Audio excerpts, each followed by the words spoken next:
ABS-CBN, matagumpay ang pagbabalik sa Free TV sa pamamagitan ng All TV. Matapos ang ilang taong pagkawala sa tradisyonal na Free TV, muling nasilaya ng mga manonood ang mga programa ng ABS-CBN sa bukas na telebisyon sa pamamagitan ng All TV. Simula nang mapanood muli ang mga iconic na palabas ng Kapamilya Network.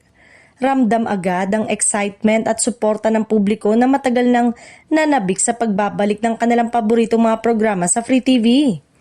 Mabilis na umani ng atensyon ng pagbabalik ng ABS-CBN shows tulad ng FPJ Batang Quiapo, It's Showtime, TV Patrol at ASAP, na muling naging bahagi na pang-araw-araw na routine ng maraming Pilipino. Sa social media, kapansin-pansin ang dami ng positibong reaksyon at pagbabahagi ng mga manonood na nagsasabing mas accessible na muli ang mga palabas ng Kapamilya Network.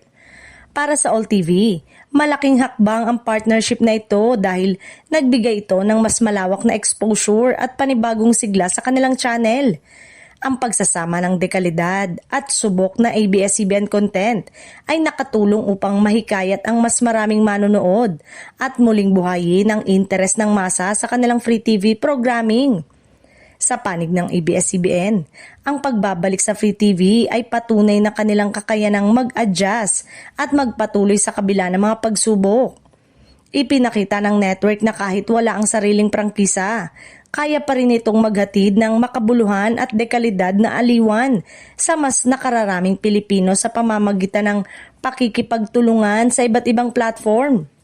Sa kabuuan, maituturing na matagumpay ang unang yugto ng pagbabalik ng ABS-CBN sa Free TV sa All TV.